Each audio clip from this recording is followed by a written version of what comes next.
Hi, guys. Welcome to another episode of On Air. I am so excited to share this episode with you today because this is someone that I have known for about 8 years and didn't meet in person until like 3 months ago.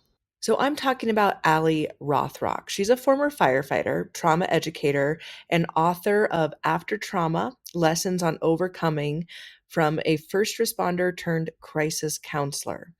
For nearly 2 decades, she's used her own story of survival to advocate for better mental health conversations and resources in high stress professions. She's the founder and CEO of On the Job and Off. Allie has delivered over 700 trainings nationwide through her organization, equipping first responders with tools for resilience, recovery, and connection. Allie has her master's degree in trauma, resilience, and self care strategies. All of those things are linked in our show notes for you to check out. But what I really loved about our conversation is that we kind of got to see the real Allie. I know that being a woman in this field, I had to put on a lady boss blazer. I had to come in with facts in order just to be listened to and taken seriously. And we discuss these concepts of what we show the public, being authentic. And even to Allie's admission, she says this really is the most authentic she's been and has said things and about things on this podcast that she never has before. This was extra special because she was in person at our headquarters in our studio space. Normally, we do all of our recordings over Zoom. So it really got to interesting places. We got laughs. You're going to hear so much about her perspective on firefighting, on trauma, on resilience. She is someone who has gone from, the depths of a traumatic experience to absolutely turning it around to make resilience her mission. She is delightful. You're going to take away a lot from this and all of the resources that she provides, her book, her organization. And we're dividing this up in two parts because it is a little bit lengthy because we had cups of coffee and we were just chatting away without an end time. So we're dividing it up into two separate episodes. And Eric is not with me for this intro or for this episode. He is at a chaplain training. So he is training to be a chaplain for fire service, among all the other things that he does. This is a one-of-a-kind training. So we might do an entire episode on this chaplain training, but that's where he is. So for now, please enjoy my conversation with Allie Rothrock. Welcome to Yoga for First Responders On Air, where we break down yoga, neuroscience, resilience, and public safety in a manner that's authentic, educational, and most importantly, entertaining and lighthearted. I'm YFFR's founder, Olivia Mead. As a yoga instructor and neuroscience enthusiast, I'm passionate about supporting first responders and anyone looking to improve their overall human performance. Each week, we'll dive into a new topic and often bring on expert guests to share their insights and experiences. But we'll also keep it real and share our own stories and struggles along the way. So whether you're a first responder or seeking to master the science of mental and physical resilience, this podcast is your ultimate guide to triumph over life's challenges with unbreakable strength and unwavering fortitude. By pressing play, your training has begun. I've never talked about infertility publicly ever. Yeah. Ooh, dude. I know. I don't know if I want to. Well, I have to tell you that, Yeah. It's very personal, and you have to make Right. that choice. It is. I found a lot of freedom in it.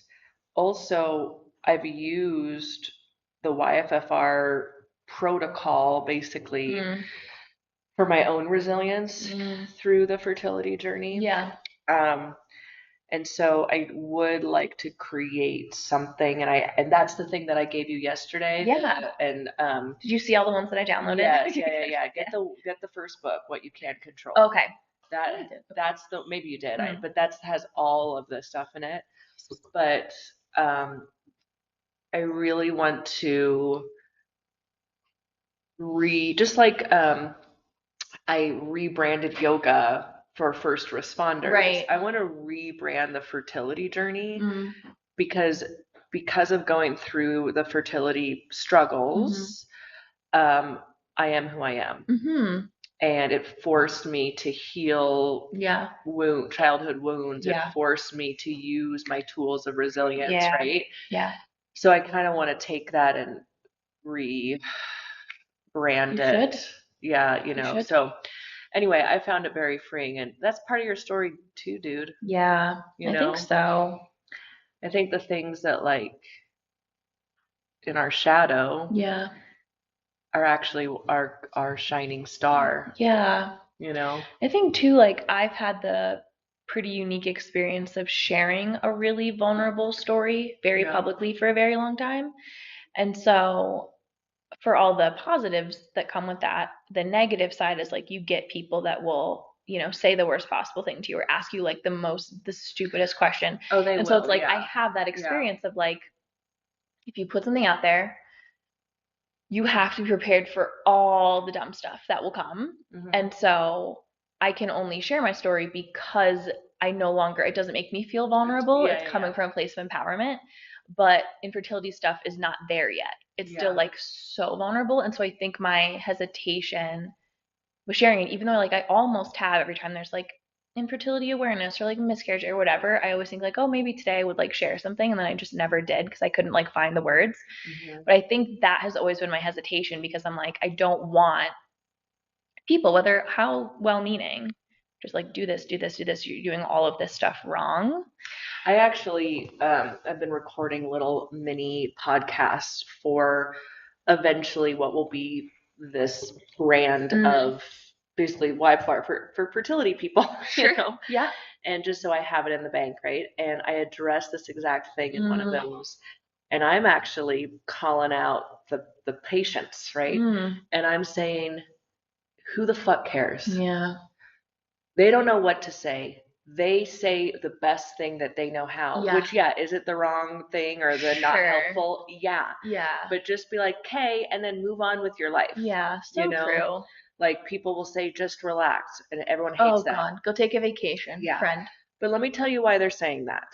Is there's so many stories of people who try to get pregnant, and then decide, okay, I guess we're just not having kids. They go on vacation to the Bahamas and come back pregnant. Yep. Because they've taken the pressure off. Yeah. So the meaning behind that. Yeah. And is it someone's business to tell you to do that? No, but people are people. Right. Everyone's gonna suck. Yeah. So you can't tell everyone else. Yeah. Stop saying this. Stop saying this. You have to be, like. Yeah. So. And I also have had the unique experience of seeing the positive that comes from being vulnerable. Yeah. And so it's like I feel like if anyone should be okay with sharing something like that, it should be me because I've already done it a bunch of times. Yeah, but I think you still go through the same process. Yeah, it's so different. Like I had a lady the other day be like, "Well, have you taken a prenatal?" Fuck and I was like, well, also, I was like, thank you so much. The trauma you share was outside on you. Yes. This is literally inside you. Yeah. So true. So and by the way, you just shared it, so I'm actually fine with it. I'm happy that I did. I was about to say like we can edit this out, and no, I'm like, girl, I think this it's is fine. I feel like this whole podcast is like what's it called? The kind of therapy like immersion therapy. Oh, like exposure therapy. Exposure therapy because I'm like no blazer, no script. Yeah. Talk about your infertility. Go. It's like when they do the hot ones. Yes, hot ones. It's, oh my gosh. Let me put you Everyone's under stress. having like a giant stress response. Yes. I always say that I have a crush at that show, and then I have like one mildly hot thing and I'm dying. And Forrest is always like, what's your plan if you go on hot ones? I'd have the first one and be like, I'm out. I know, I didn't even get to the point of the interview. When Maya Rudolph was on SNL. Yes. And she did Beyonce on Hot Yes. Ones. Oh my God. That episode was Maya Rudolph is so brilliant. So I saw Sean, the host of Hot Ones, at the Austin Film Festival. They had like a booth. They did. You could go in and like take a picture with him. The line was like years long, but I walked by. I said, "Hey, Sean," and he said, "Hey, dude." Hey, dude. So, Oh my God, you're his cute. dude. This is Thanks. so. Uh, Okay, so Allie, hmm, I have many things to bring up.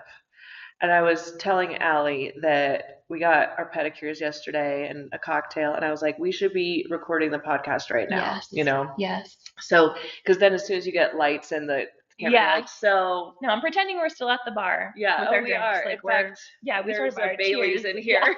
Yeah. I wish. So, okay, but this is my first question for you. Okay. This is not, don't think this is the job interview question. Okay. Think of it as like true manifesting question. Okay. Allie, 10 years from now. Describe to me what the day looks like for Allie in 10 years. 10 years from now, Like literally you wake up, what's the first thing I you see when wake you up, wake up? there are children afoot that Mm. need to be dressed for school or whatever. There are sounds of kids around. Our dog Bailey is still alive and thriving. She's running around somewhere. She'll be like 13, but it's fine. My dog lived till 15 and a half. I had a 19-year-old dog growing up. Holy She's a border shit. collie mix. She lived forever. So that is my understanding of how long dogs live. Yes, So this exactly. dog That's my lived that long too. Yeah. She's got to go that far. Kids around, dog around. My husband is home. He is not deployed to a scary place. He's home. And my day consists of writing whatever book I'm under contract to write, doing a brief check-in with on the job and off, but not needing to be involved in the day-to-day. We have, my 10-year goal is that we have our first responder assistance program in every state. So it's just like in my vision of 10 years, it's like I just get like a quick rundown from everybody in all the areas and like things are great. We're helping a ton of first responders. And I'm involved in some other creative project, whether it's Girl on Fire, whether it's documentary series, something. There's a ton of like creativity in my day, but I'm not just doing it by myself. I'm doing it with people, whether it's collaborators or producers, or I have people around that are also invested in the idea that I'm doing. Love that. And I love already how our 10-year visions are so similar. Yeah. We have to be neighbors. Yes. You know what I mean? Yeah. Sharing a garden plot in between wave our at houses. you with our coffees. Like, I got the tomatoes this week. Okay, so how many hours are in your workday? Well, in this 10-year vision? In my 10-year vision, I would really like to have freedom of time where there's nothing in my day or very few things in my day that have to be done. Like I can delegate them to someone else. I'm getting a report on them from someone else. In terms of like working hours, say the kids are in school at this point, I would like to spend, if I never did another single thing in my life creatively, I would still want to write books. That was sixth grade Allie's dream. 20, 30-year-old Allie got a book traditionally published and working on the next one to come. So that is what I hope, whatever my working hours are, that is what it's been doing.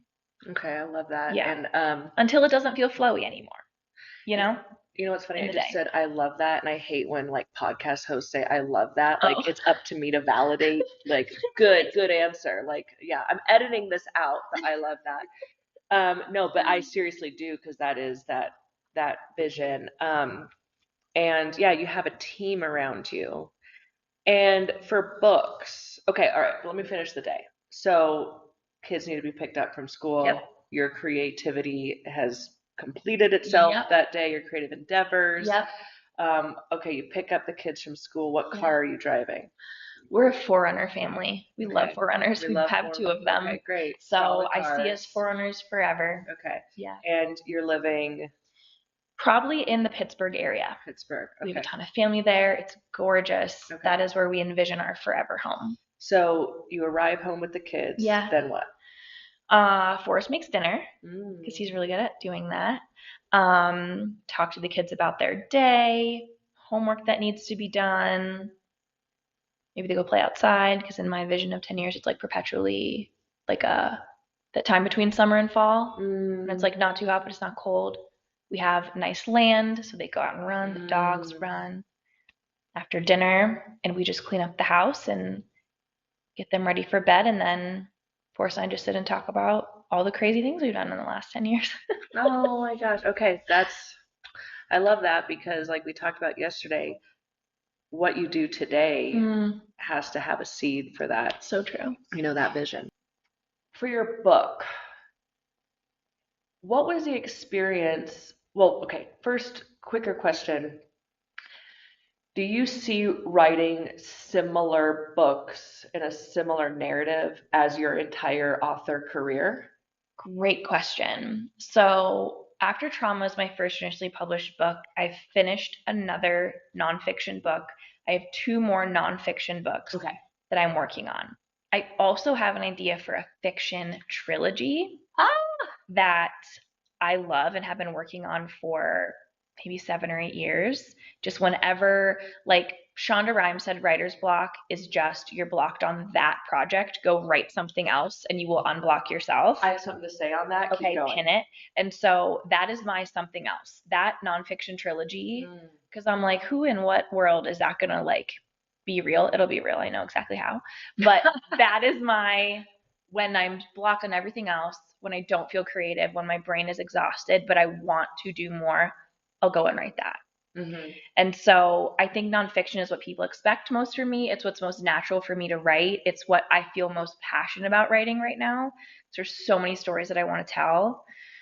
But after Trauma is every word of that is what happened. I am indebted to the truth. When I tell my story, when I write that book, coincidentally, I was keeping a record of it the whole time while I was living it through writing journals. And so I can see like what color pen I was writing in, like when this thing happened. And so with After Trauma, as much as I want it to be a beautiful read, it is the truth. What happened is true. And so I think why working on the fiction breaks my writer's block is because I can make up whatever I want. Yes. And my brain is like, it's a different part of your what brain. about this idea? What about this idea? It's not your memory part of your brain. Right. It's your, And I'm not, I spend so much time writing about true events that have happened in the world. And so I'm digging through newspaper articles and I'm listening to dispatch audio and I'm reading and I'm watching interviews and I'm like getting all these kernels of truth. And then how can I write that truth in a way that's beautiful to read? But the fiction part is so different in my brain. And then screenwriting. I just wrote a script for Girl on Fire. And in writing books, like if I were to describe you in a book, I would like at a minimum 500 words to do so. To describe everything about you. So someone on the page reading it can know not just what you look like physically, but your aura, your vibes, your energy. I like 500 words. For sure. In a screenplay, all you write is action and dialogue. If you're describing a person, you get 2 words, not a full sentence. Like I described someone in the screenplay, it was like this guy's name, age 51, bushy beard and barrel chest. That's his description. So it's such a completely different writing muscle than when I'm writing a book and I'm trying to be really beautiful and write a narrative and use imagery and all this stuff. A screenplay is action and dialogue. So it's also helpful to break a writer's block because it's just a different muscle in your brain. If I'm like, I don't know how to describe, like when I write about historical moments, I wrote something about Pearl Harbor. And what I'll do is I'll pull up pictures and describe that picture. How were the palm trees in relation to the water? What color was the water? I describe a historical picture. And so that is like a cool way if I'm like, I wasn't in Pearl Harbor in 1941 or 1937. I wasn't. No.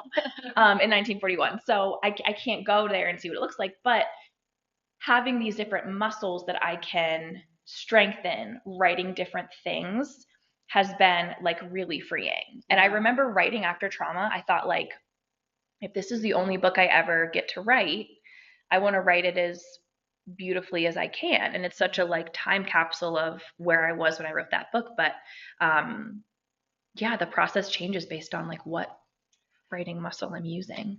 I think you're the Carrie Bradshaw of trauma or resilience. I wanted to say I want that on a shirt. Yeah, the Carrie Bradshaw of resilience. I need better shoes.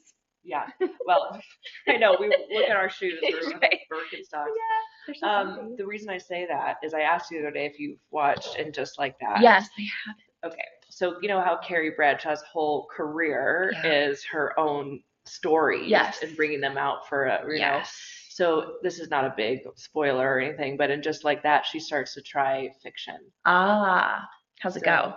I don't know yet. Okay, she's doing it. She's doing it. And like that's a conversation with my literary agent is very much like, well, what do people expect from you, right? Like if you are the woman who wrote the Bridgerton series, that's what people expect from you. And all of a sudden, then you start, you know, that person starts writing a World War II. Right. Like, totally. Yeah. And so there's also a world where that fiction trilogy, I keep the soul of it and I make it nonfiction.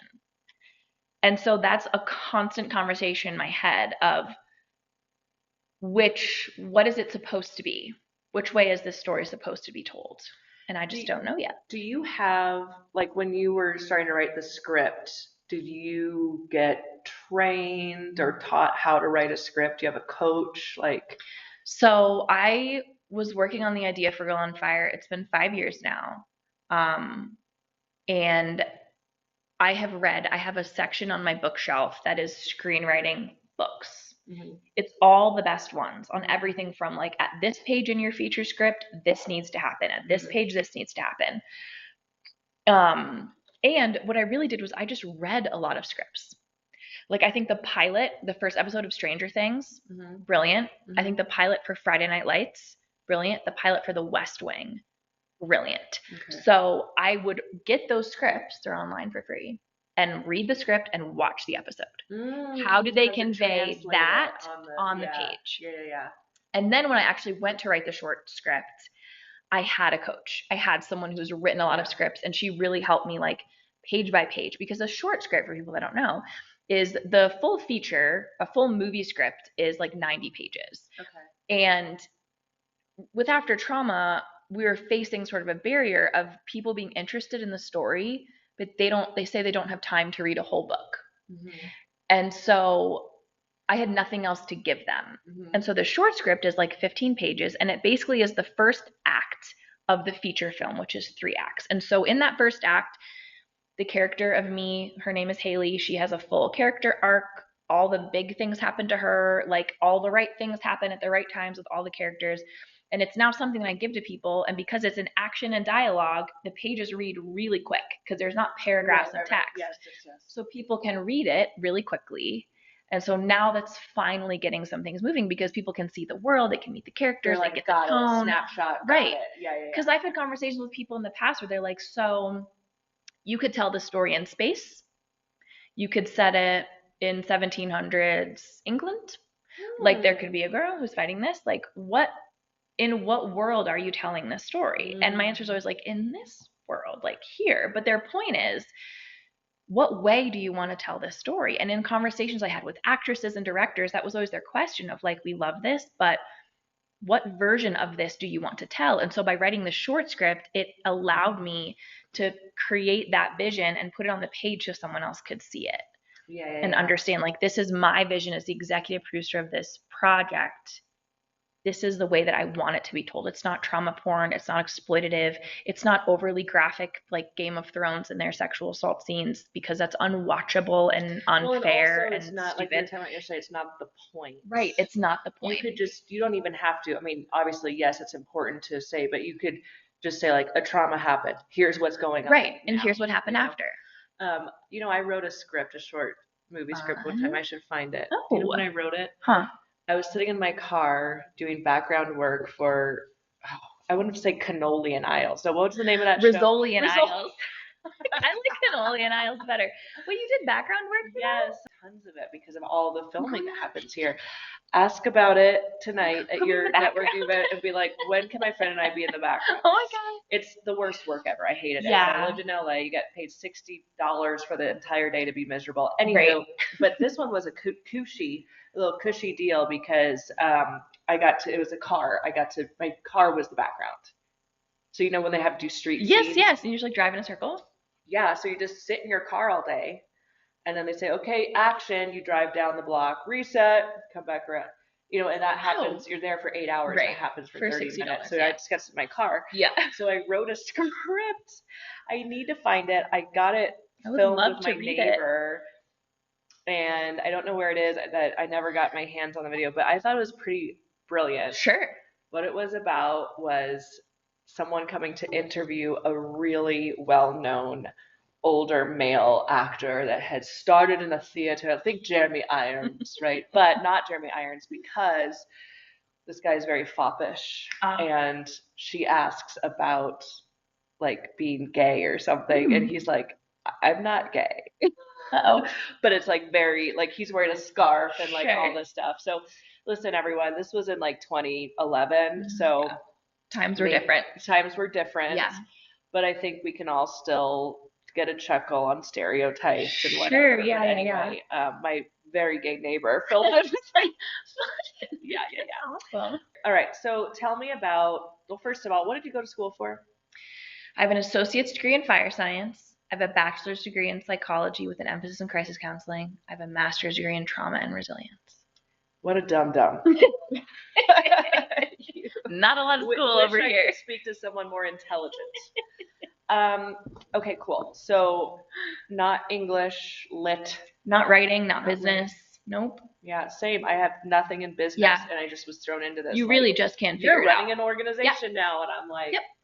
Taxes. I don't. Oh God. So, okay. So, did you learn to, like, how do you learn to write? Did you learn to write, or were you just like, I'm writing and I'm gonna learn by like figuring it out? I was always writing in journals when I was like little. Yeah. I had a journal with a princess on it. I had a little lock for Christmas when I was like had a lot of 5. them too. So cute. That's another thing I want everyone to know is do you still journal every day? Yeah, I have my one over there. It's 133. Okay, right. I Absurd. remember you talking about that, and that's incredible. It's absurd. So every day, stacks and stacks.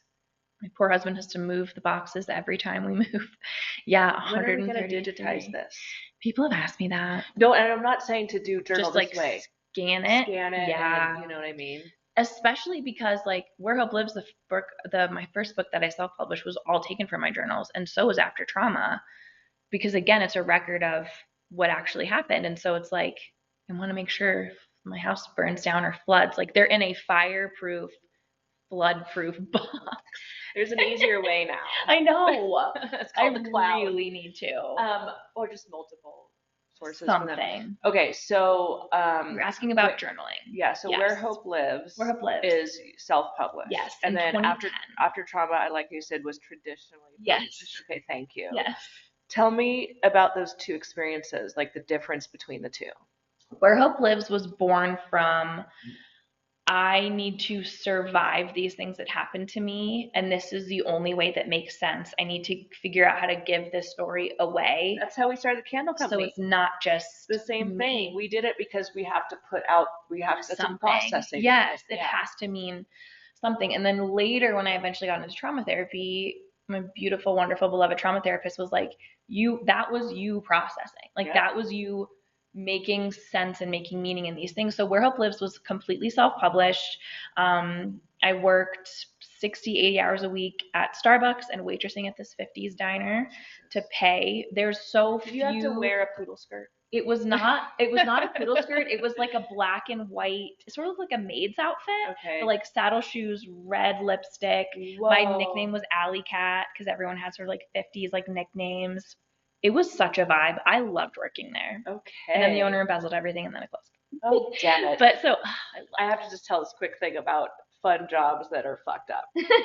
So my bestie girl, my sister from another mister, Katie Vegas, burlesque beauty. Fun. And she was sad one day because she was like had no money, and I said, "You're gonna get a job. Let's get you a job at a place you love." Yeah. And she's like, "I love dogs." Great. We're gonna do a grooming boutique, also puppy selling place. Sure. She got a job at the front desk there. Mm-hmm. Really hated it, and so she ended up quitting. And literally 3 days later, the owner burned down her fucking puppy mill for the insurance. Now, the puppy, do it. somehow she got the dogs out. It wasn't to like kill Okay, the good. dogs. Just wanted that insurance money. Yeah, and so I was like, Katie, like it's fun, like we're trying to get her a fun uplifting job with dogs, and then it's like burned to the ground. yeah, It's so fine. all right, so we got Starbucks, we got 50 diners. Yes, so I worked, like I graduated with my associate's degree, and the plan that I wanted to do was go on to get my bachelor's degree right away in like public administration or something, because I wanted to be a career firefighter. Right. And so I didn't do that. I moved back home and got all of those jobs because my sole focus was just getting that book published, because it just felt like the next right thing to do. When the event happened, just briefly, did you leave fire service at that point and then go back into it? The sexual assault? Yeah. No. So that happened at the end of my like first 3-year stint in my first volunteer firehouse, where I was from 16, 17 to 18. Yeah. It didn't happen there. It was at a different firehouse I was visiting, but it was during that time. Okay. So it was in 2007. I had just turned 18 and I was just about to go to college at the end of that year. Okay. And so that happened. This is a part in Girl on Fire, or in the short script, that happened, and I immediately had to take my essentials burn and my firefighter 1 test. Okay.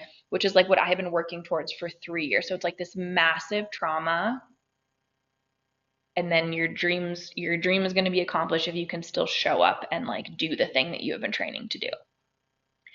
So I left that summer and then went away to school. Okay. For fire science, right, but okay. did not join a volunteer fire company there because I was so traumatized and right. would sit, I say this when I talk, but I would sit in these classes with like my retired Philly firefighter professors, and they would be like, okay, so who is experienced in the fire service? And I had just come out of 3 years and I would not raise my hand. Yeah. Because I thought if I just pretend that none of that happened, yeah. and it didn't. Right. Okay. So, but I moved home and I worked all this stuff and I got all this money. It was like $3,000 to publish 1,000 books. Okay. Which there's so many different self-publishing options now, and $3,000 back then was like $1 million. And so it was like this mountain to climb.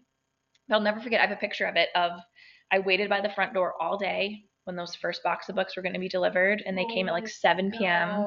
in December, and I'll never forget holding that very first book. So it was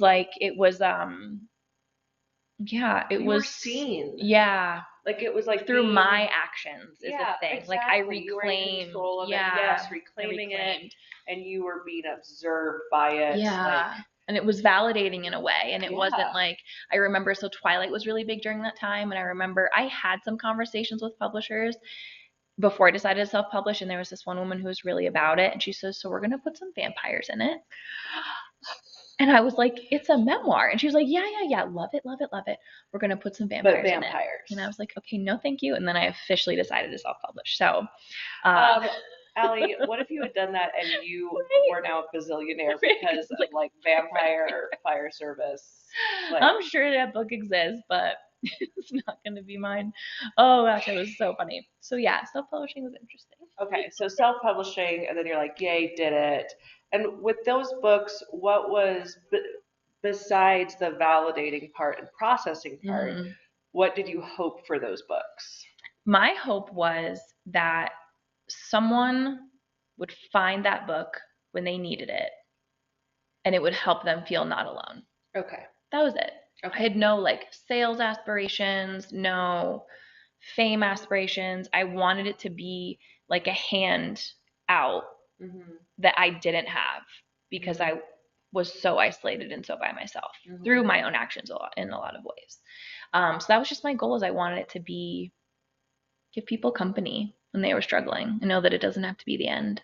Okay, so struggling as if like I had experienced a singular trauma or just stress? Anything. Stress, a long-standing violent relationship, the death of someone they love, anything at all. Because that was sort of the point of writing it, is like, this was my story, and so few people can relate to women in the fire service. Like there's so few of us. But that was sort of what made me want to write it, is I realized this can be about more than just that. It can be about survival and overcoming in general, which is a thread that I still pull through. Right. And like, that's this whole tattoo is like, that's how I started to sign those books. It's called Where Hope Lives. Yeah. And so I would sign every book Hope Lives in my name. And so I got this tattoo just because it's still how I sign books, and it's just really That's like, your handwriting. no, it's this, That's I not- commissioned it from this like beautiful calligraphy woman in Australia. But yeah, so it was just to give people hope. So then for your next book, why did you want to do a traditional publishing? So it took me about 10 years to write After Trauma. And it was just a Word document on my laptop that was like 200,000 words. It was so chaotic and messy. And I didn't even 200,000 words? Yeah. In a decade though. In a decade when you're just like typing stuff in there. I can see that now, but now as I'm actually writing my book and It's doing the word count, I was like, no, I know. wait, what? Way too much. And I didn't even have at first I didn't have a goal of another book in mind. It was just it had become such a habit at that point. Right. Yeah. So I was typing because Where Hope Lives was such a I was 23 when that book was published. I didn't even know that I had PTSD yet. And so it was it was half a story really. So I was writing in this other document in May of 2017.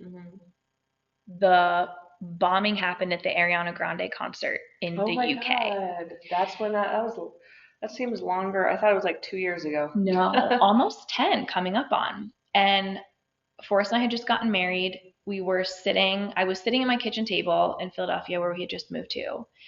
And all day that day, I had been feeling like this idea had been sort of like orbiting me.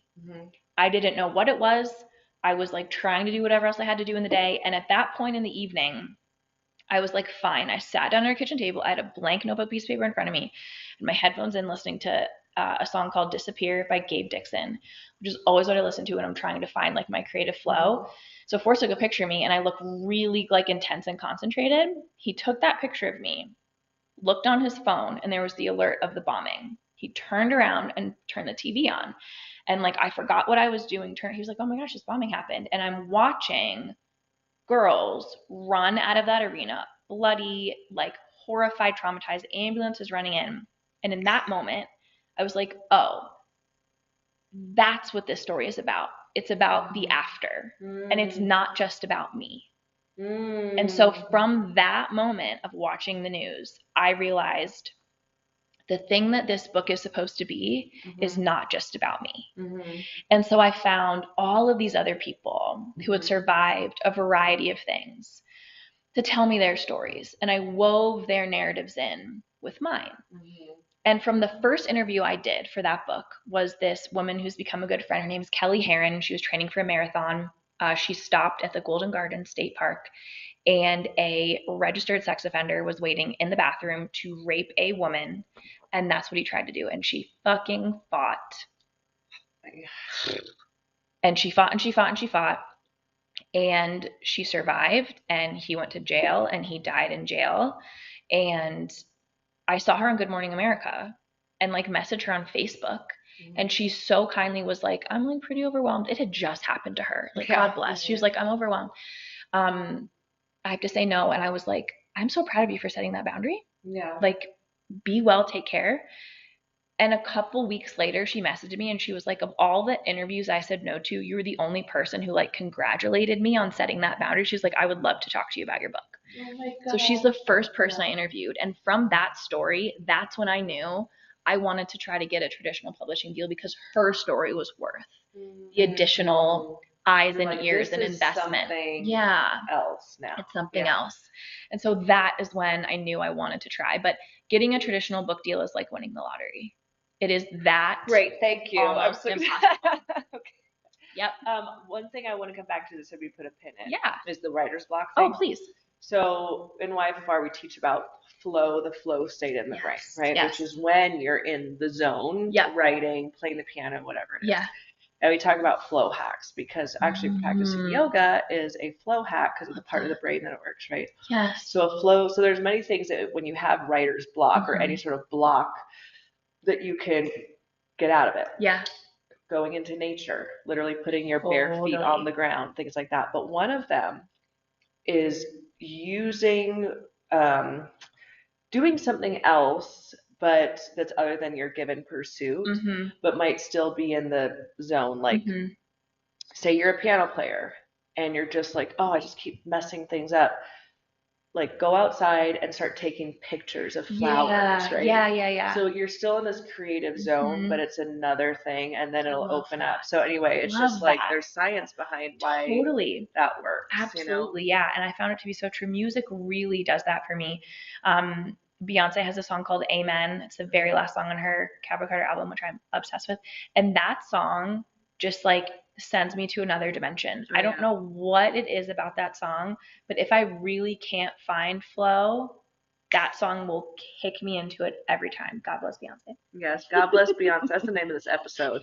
Is God bless with Beyonce. Rothrock. God bless Beyonce. Rothrock. That's going to be a whole different thing. So okay, so tell me why you say getting it published traditionally is winning the lottery. Speaking of trauma. Publishers care so much more about your ability to sell the book than they care about the content of the book itself. Okay, great. This is a theme that we continue to come back to. Yes. So, okay.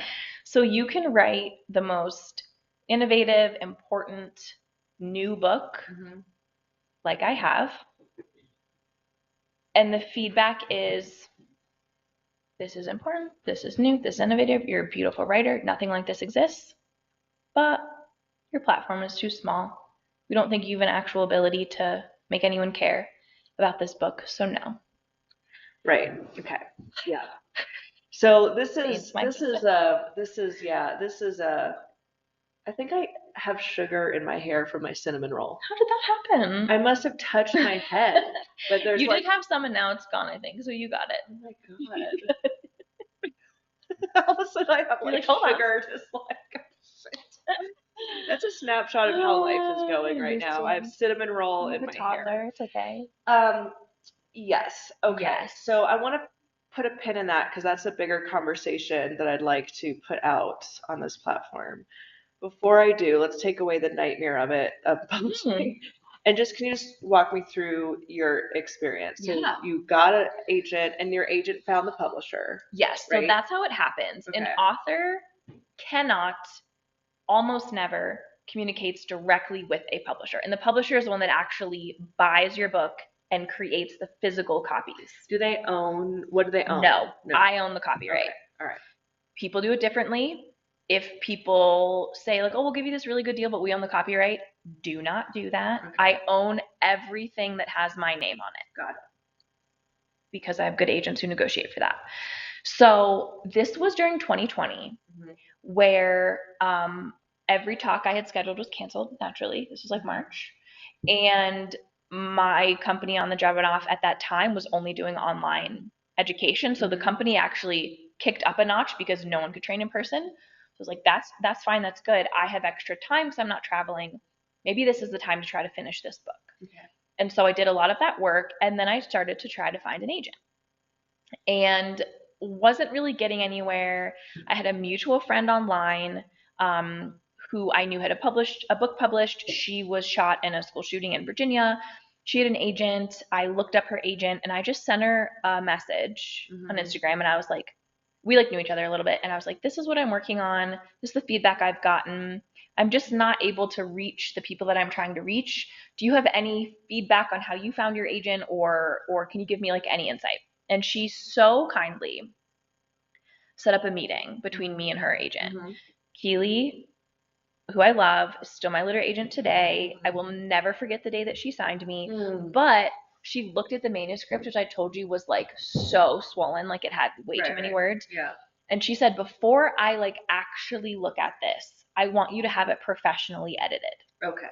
So I, like, on my own dime, on my own time, worked with an editor and really like cut it by half. So I think it was 100,000 words when she signed me after trauma. So she signed me, and then her whole job, she gets no money. I get no money.